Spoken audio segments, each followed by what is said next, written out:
Les événements d'Ukraine ont commencé avec les manifestations de Maïdan à Kiev en novembre 2013. Cette vidéo a pour but d'analyser le traitement de ces événements dans les JT de 20h de TF1 et France 2 entre décembre 2013, où apparaissent les premiers sujets, et fin mai 2014.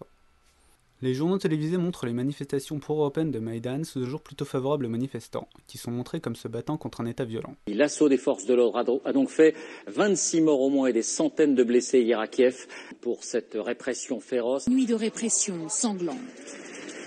Dans la soirée, les blindés ont été envoyés pour mater l'opposition. Le vocabulaire utilisé est les manifestants, entre opposants et policiers. Simples citoyens qui se qualifient aujourd'hui de révolutionnaires. Et l'opposition. Des contestataires pro-européens. La détermination des manifestants est plus forte que jamais. Et ils sont montrés comme à peine armés. Ni de bâtons et de boucliers de fortune. TF1 tourne quelques reportages du côté des Berkouts, les CRS locaux, qualifiés de forces antiterroristes. Mais cela ne les empêche pas de faire preuve de lyrisme du côté des manifestants. Sans doute visés pour leurs convictions en écrivant une page de leur histoire. Des civils sont morts pour l'Europe. Sont également traités les événements de Lviv, ville de l'ouest du pays.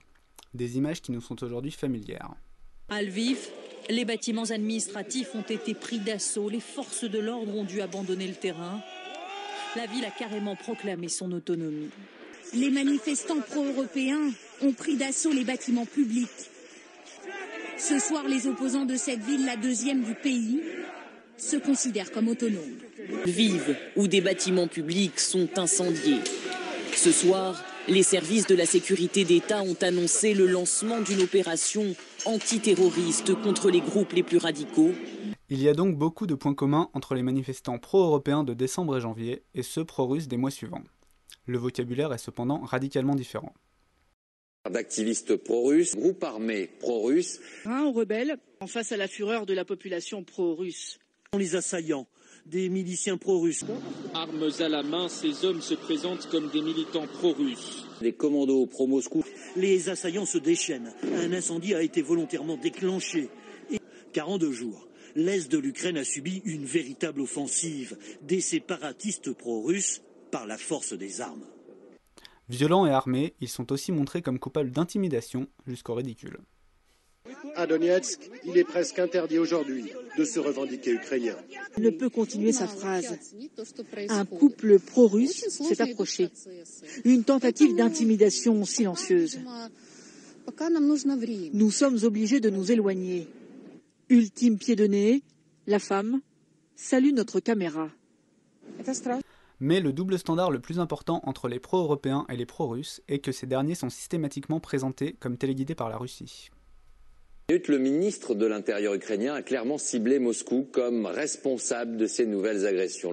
Ces soldats ne portent aucun insigne sur leurs uniformes, mais selon les autorités ukrainiennes, ils seraient directement commandés par Moscou. Les manifestations pro-russes qui ont lieu actuellement sont très largement soutenues à Moscou, on pourrait même presque dire organisées. Mais ou bien Vladimir Poutine est-il clairement à la manœuvre ? C'est derrière cette crise une figure, un homme qui s'en défend mais qui agit, Vladimir Poutine. Une provocation sans doute qui n'a qu'un but.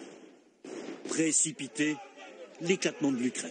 Est-ce que Vladimir Poutine agit pour déstabiliser l'Ukraine? Rêve-t-il de ces nouvelles provinces russes? Déstabiliser le gouvernement ukrainien, oui, sans aucun doute. Des images qui rappellent étrangement celles de Maïdan en début d'année, sauf qu'ici c'est Vladimir Poutine qu'on appelle à l'aide. Quand les Ukrainiens de l'Ouest se soulèvent, on dit qu'ils sont révolutionnaires. Et nous, on nous traite de saboteurs et d'agresseurs. Pourquoi ? Ce soutien populaire fait évidemment le jeu du Kremlin. Il faut également parler des petits hommes verts. Les soldats sans insigne présents en Crimée ont été présentés, sûrement avec raison, comme des soldats russes. Mais les JT ont ensuite appliqué un doute insistant sur le fait que les milices pro-russes à l'est du pays soient en réalité également des soldats de l'armée russe. Il faut rappeler que la seule preuve de la présence de soldats russes dans l'est du pays vient des fameuses photos du New York Times, propagande ukrainienne, reprise par le département d'État américain et finalement reprise par les journaux télévisés français. Aujourd'hui, avec la diffusion par les Américains de photos compromettantes pour la Russie. Jacques Cardoz nous raconte. Ces séparatistes ukrainiens sont-ils en fait des agents de renseignement ou des militaires aux ordres de Moscou? C'est ce que montreraient ces clichés authentifiés par l'administration américaine, mais fournis par les Ukrainiens. Ces photos, volontairement mises en basse résolution, ont été depuis dénoncées, notamment par la BBC, sans que les rédactions des JT français n'en touchent un mot. Les liens et influences entre la Russie et les insurgés de l'Est sont donc abondamment montrés, ce qui est justifiable journalistiquement. Mais le problème est que ce travail d'investigation et de mise en contexte n'est pas fait pour les insurgés de l'Ouest, puis pour le gouvernement de Kiev, alors qu'une influence des États-Unis et de l'Union européenne est évidente. Ainsi, on nous montre le ballet des responsables politiques occidentaux défilant sur les barricades puis apportant un soutien inconditionnel à Kiev comme quelque chose de normal. Sans nous parler de la secrétaire d'État américaine, Victoria Nuland, surprise en train de quasiment dicter le nouveau gouvernement ukrainien. Sans nous parler des liens que le nouveau gouvernement tisse avec l'OTAN, ou de la nomination du fils du vice-président américain comme administrateur du principal producteur de gaz ukrainien. La chef de la diplomatie européenne, Catherine Ashton, ici à l'image. L'étranger Joe Biden en visite aujourd'hui en Ukraine pour défendre l'unité nationale. John Kerry, le secrétaire d'État américain, un passage éclair ici à Kiev. On a là un important double standard dans le traitement de l'information, qui va jusqu'à l'omission de données importantes à la compréhension de la crise, alors que de tels actes d'ingérence ou de déstabilisation seraient abondamment condamnés s'ils venaient de la Russie. De la même façon, les JT reconnaissent qu'il y a une guerre des images, et ils n'hésitent pas à consacrer des sujets sur la propagande russe plutôt justes.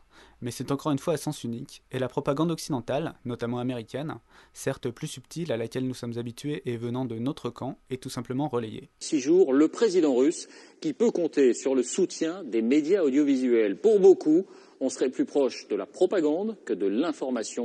Car la télévision russe a adopté une posture militante. La Russie est ainsi montrée comme un État propagandiste, jetant de l'huile sur le feu, mais également comme un État menaçant et militaire. Le chiffre des 40 000 voire 150 000 troupes russes à la frontière revient régulièrement, ainsi que des bandeaux et affirmations peu subtiles.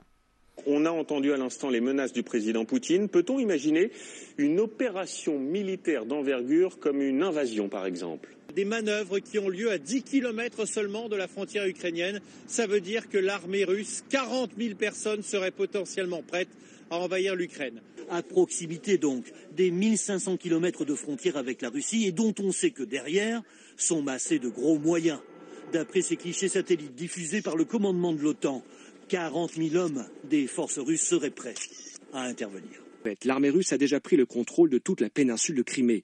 Mais le mandat permettrait aussi à Vladimir Poutine de lancer ses troupes à l'est de l'Ukraine, là où se sont multipliées les manifestations pro-russes. 150 000 soldats sont massés le long de la frontière, prêts à intervenir. Ce qui l'empêcherait de faire cela, il y a dès aujourd'hui des bruits de bottes et des soldats russes à la frontière. Vladimir Poutine est apparu tout à l'heure et c'est en chef de guerre qu'il a voulu s'afficher. C'est un Vladimir Poutine qui redessine les frontières de la région à coups de blindés.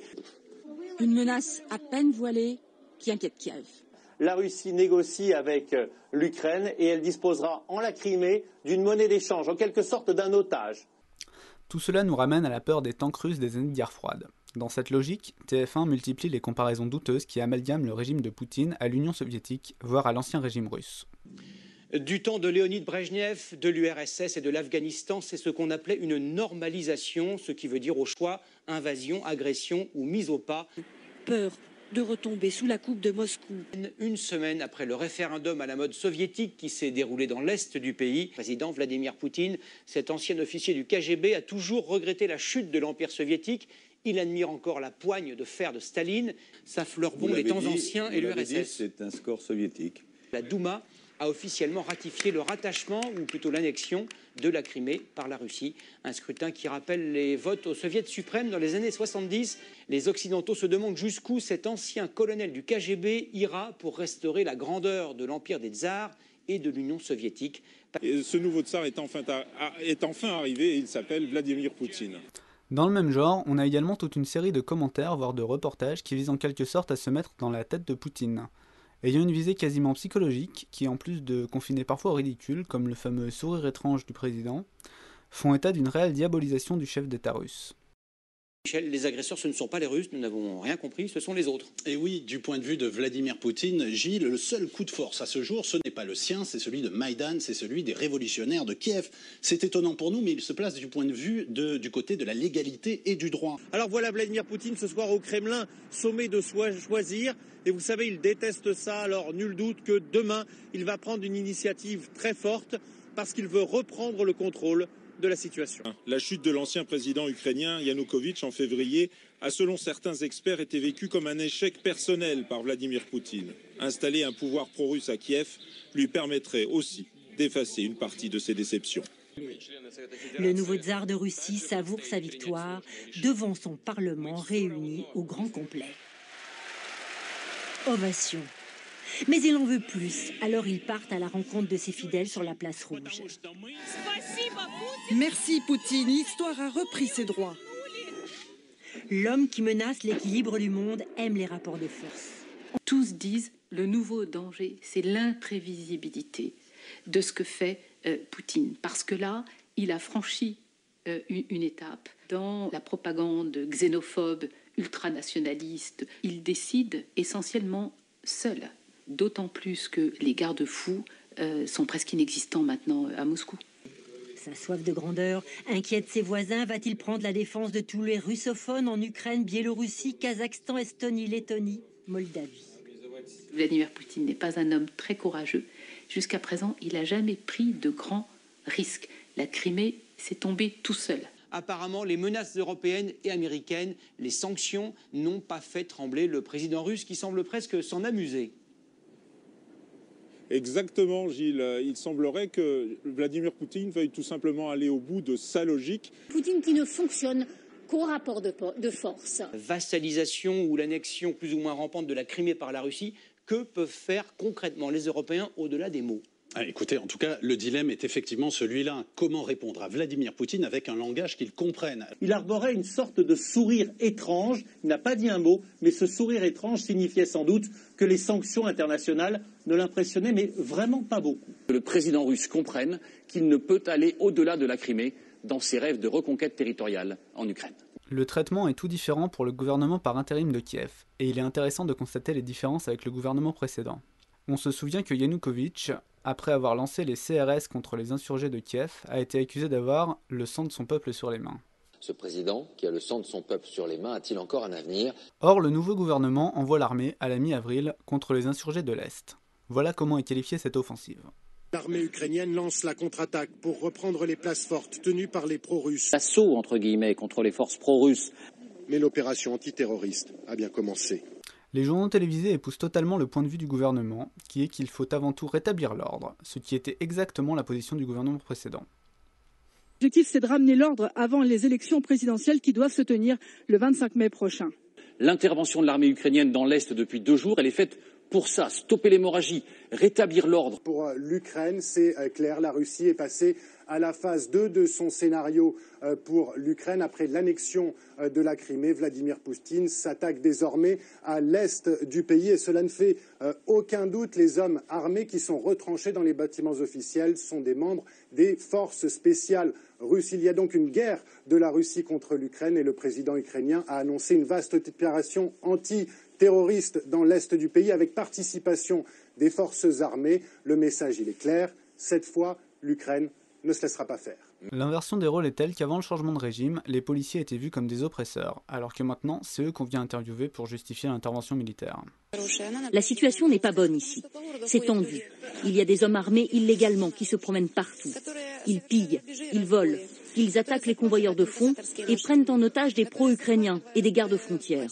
Une autre question sensible à propos du gouvernement de Kiev est la présence de ministres néo-nazis en son sein. Lors de Maïdan, les JT avaient diffusé quelques reportages alertant sur la présence minoritaire mais active de l'extrême droite. Certains de ces groupuscules radicaux ne cachent pas leurs convictions nationales-socialistes, affichées fièrement à la porte de leur QG.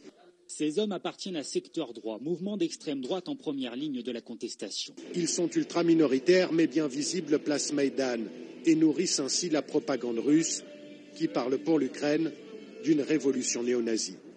Le gouvernement ukrainien par intérim, présenté au peuple révolutionnaire de Maïdan le 26 février dernier. En bonne place, des membres du parti nationaliste Svoboda. Et voici le ministre de l'Agriculture, Alexandre Mirny. En tout, ils sont 4 ministres, à des postes stratégiques, membres d'un parti d'extrême droite, une situation qui s'explique par ces affrontements. Les reportages après la nomination des ministres se montrent cependant rassurants. On nous montre des croix gammées, mais on laisse s'expliquer les responsables du parti sur les photos compromettantes. Et la Russie d'utiliser aussi cette photo de 2 députés de Svoboda, le parti nationaliste ukrainien, brandissant le chiffre 88, référence au salut hitlérien. Nous faisons réagir un député de ce même parti. Je connais cette photo. Je vais vous expliquer. Elle n'a pas de signification politique. C'était une blague pour tourner en dérision les accusations de nazisme. On nous présente également un camp d'entraînement pour civils montré de manière positive, alors qu'un des membres porte un brassard de l'UPA, l'armée bandériste pro-nazie de la Seconde Guerre mondiale. L'élément le plus rassurant du reportage est le rabbin de la grande synagogue de Kiev, qui nous explique qu'il n'y a rien à craindre. La grande synagogue de Kiev garde en tout cas sa sérénité, bien loin d'une quelconque menace néo-nazie. Les chefs de la communauté ont rencontré les leaders de différents groupes nationalistes et ont été rassurés. Dans toutes les révolutions, il y a des excès. Mais nous n'avons décelé aucune menace antisémite. Ça n'existe pas. Depuis ce reportage, le 11 mars, plus rien. Alors que 11 jours plus tard, le 22, ce même rabbin appelait ses fidèles à quitter la ville. Les JT se placent encore du côté de Kiev lorsqu'il s'agit des référendums de Crimée le 16 mars et surtout celui de Donetsk, le 11 mai. Les reportages répètent en effet que ce référendum ne vaudrait rien, car il n'attirerait que quelques dizaines de milliers de personnes. Vous l'avez dit avant même que ces vraies fausses consultations soient organisées, car je ne veux pas les appeler référendums. Ça n'a aucun sens. Il n'y a pas d'urne, il n'y a pas de bureau de vote, il n'y a pas de listes électorales. Dans 10 jours, les 2 millions d'habitants de Crimée seront appelés à faire un choix, pour certains, bien malgré eux. L'Ukraine veut tout faire pour empêcher, ou du moins pour perturber ce scrutin. Difficile d'imaginer que dans 2 jours ici, doit se tenir un référendum. Est-ce que ces résultats, ce référendum a été sincère ou truqué ? Écoutez, personne n'est dupe ici, David. Bien sûr que ces scores ont sans doute été gonflés. C'est ce qu'on appelait autrefois un score à la soviétique. Comment expliquer ce geste d'apaisement de Vladimir Poutine ? Vous savez, David, rien de ce que dit Vladimir Poutine n'est jamais improvisé. Alors ce soir, il prend acte du fait que ce référendum séparatiste allait être une pantalonnade, quelques dizaines de milliers de participants dans une région de 2 millions d'habitants. Et puis ce faisant, il met aussi fin à l'hypothèse de l'invasion militaire de l'Est de l'Ukraine par la Russie, hypothèse militaire à laquelle des experts russes m'ont dit ne jamais avoir cru. Bon, d'accord, mais pourquoi fait-il tout cela ? En échange de quoi ? Il dit qu'il veut la paix et la fin de l'opération militaire du gouvernement ukrainien. En réalité, il vise aussi l'élection présidentielle qui doit se tenir le 25 mai dans un pays où c'est l'anarchie et où il dit en substance aux Européens « Comment voulez-vous organiser une élection dans une région où des candidats disparaissent et où, pour l'instant, il y a un vide total d'autorité ?» On remarque d'ailleurs que les JT abandonnent ici la thèse du contrôle des insurgés par Moscou. Il est clair que les partisans de l'unité du pays, pourtant majoritaires, sont seulement quelques dizaines de milliers de partisans de la Russie qui viendront voter dimanche. Sans surprise, le résultat devrait donc être un oui massif à l'indépendance de la région. Ce scrutin n'est d'ores et déjà pas reconnu ni par Kiev, ni par la communauté internationale. Or, le lendemain du référendum... Ce qu'on ne peut pas nier, c'est que des millions d'électeurs se sont déplacés. Nous les avons vus, nous les avons filmés, nous avons entendu leur colère. Et cette mobilisation, elle légitimise les séparatistes, malgré les polémiques. Mais les JT français prennent parti également en choisissant de ne pas traiter certaines informations. Ainsi, il n'est fait aucune mention des enquêtes du Bild-am-Sonntag ou de la chaîne allemande ARD sur les snipers de l'hôtel Ukraine, qui jettent de sérieux doutes sur le nouveau gouvernement, ni de la présence de mercenaires américains d'Académie, anciennement Blackwater, engagés par Kiev pour opérer en Ukraine de l'Est. On laissera le mot de la fin à Gilles Boulot de TF1. Il faut dire que l'opinion publique russe est informée de manière très partielle des événements en Ukraine. Les radios, les télévisions, les journaux pratiquent au choix la censure ou l'autocensure.